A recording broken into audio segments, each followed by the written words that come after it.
ഇവിടെ പ്രേക്ഷകർ ഇപ്പോൾ അലി അക്ബർ ഷാ നമുക്കൊപ്പം ചേരുന്നുണ്ട്. അലി അക്ബർ ഷാ ചേരുന്നത് ആലുവയിലാണ്. അവിടെ ഒരു ചെറിയ പ്രതിഷേധമുണ്ട് എന്നാണ് മനസ്സിലാക്കുന്നത്. അലി അക്ബർ ഷാ 6 പേരെയും ഈ കോൺക്രീറ്റിനടിയിൽ നിന്ന് രക്ഷിച്ചിട്ടുണ്ട്, കെട്ടിടം തകർന്നു വീണ സ്ഥലത്ത്. പക്ഷേ ഇപ്പോൾ എന്തോ അവിടെ പ്രതിഷേധമുണ്ടെന്ന് കേട്ടു. എന്താണ് സംഭവം അലി?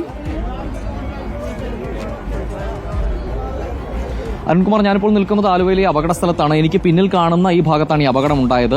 നമ്മൾ മനസ്സിലാക്കുന്നത് ഐസ്ക്രീം നിർമ്മാണശാലയുടെ കെട്ടിട നിർമ്മാണമാണ് ഇവിടെ നടന്നത്. ഇതുമായി ബന്ധപ്പെട്ട് നിർമ്മാണത്തിലിരിക്കെയാണ് ഇതിന്റെ കോൺക്രീറ്റ് ബീം തകർന്നു വീഴുകയും തൊഴിലാളികൾ താഴെ ഇതിന് അടിയിൽപ്പെടുകയും ചെയ്യുന്നത്. 10 പേരാണ് അപകടത്തിൽപ്പെട്ടത്.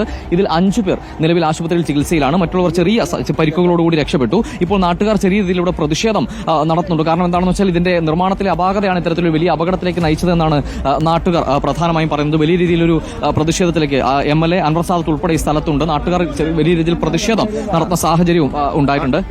ചേട്ടാ, എന്താണ് നിങ്ങൾ പ്രതിഷേധിക്കാൻ കാരണം എന്താണ്? അതിന്റെ ബോൾട്ട്, അതായത് ആ തൂണ് കൊടുത്തേക്കണ എന്നെ ബോൾട്ട് എന്ന് പറഞ്ഞാൽ ആകെ 1 അടി നീളമുള്ളൂ. ആ 1 അടി നീളത്തിനാണ് ഇത്രയും വലിയ ഒരു 5000 സ്ക്വയർ ഫീറ്റ് മുകളില് 30 അടി പൊക്കത്തിൽ ഈ സാധനം വാർത്തുകൊണ്ടിരിക്കുന്നത്. എന്നിട്ട് ഇവിടെ ഈ സംഭവം നടക്കുമ്പോ ശരിക്കും ആ പണിക്കാർ 10 പേരേ ഉള്ളൂ, വേറെ ആളുകളില്ല.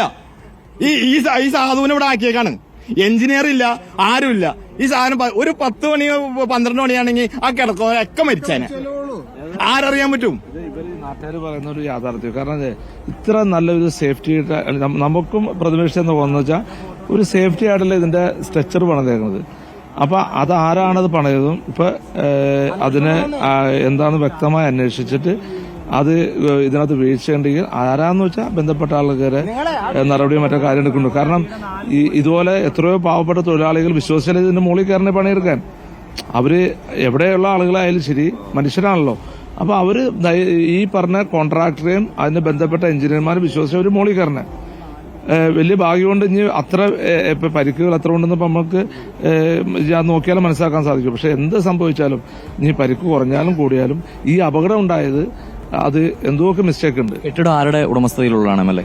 ഇതിപ്പോ ക്യാമറി ഐസ്ക്രീമിന്റെ ബിൽഡിംഗ് ആണിത്. ആ ബിൽഡിംഗ് ഇവര് പുതിയ ബിൽഡിംഗ് പണിയാൻ വേണ്ടി എക്സ്പാൻഷൻ ചെയ്യാൻ വേണ്ടിയുള്ള ബിൽഡിങ്ങിന്റെ പണിയാണ് നടന്നത്.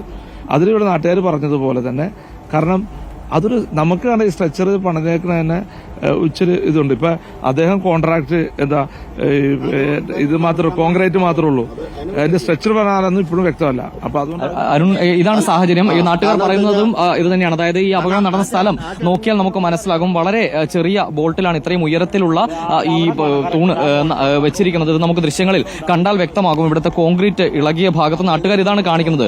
ഇവിടെ ഇത്രയും മാത്രമാണ്, അതായത് ഈ ഇളകി വീണ കഷ്ണം, ഈ ഒരു കഷ്ണം മാത്രമാണ് ഈ ഭാഗത്ത് ഉണ്ടായിരുന്നത്. ഇത്രയും ശാസ്ത്രീയമായ രീതിയിലാണ് ഇവിടെ നിർമ്മാണം നടത്തിയത്. അതുകൊണ്ടാണ് ഇത്രയും വലിയൊരു അപകടം ഉണ്ടായതെന്നാണ് നാട്ടുകാർ ആരോപിക്കുന്നത്. ഇതുമായി ബന്ധപ്പെട്ടാണ് ഇവിടെ വലിയ പ്രതിഷേധവും നടക്കുന്നത്. MLA അൻവർ സാദത്ത് പ്രതികരിച്ചത്. അദ്ദേഹം പറഞ്ഞത് ഏതെങ്കിലും വിധത്തിലുള്ള 5 പേരെയും നമുക്ക് രക്ഷിക്കാൻ സാധിച്ചു എന്നുള്ളതാണ് ആശ്വാസകരമായ കാര്യം. അതേസമയം തന്നെ നിർമ്മാണത്തിലെ അപാകതയുണ്ടെങ്കിൽ അത് തീർച്ചയായിട്ടും പരിഹരിക്കുകയും അവർക്കെതിരെ നടപടി ഉണ്ടാവുകയും വേണം. Thank you Ali. പ്രിയപ്പെട്ടവരെ,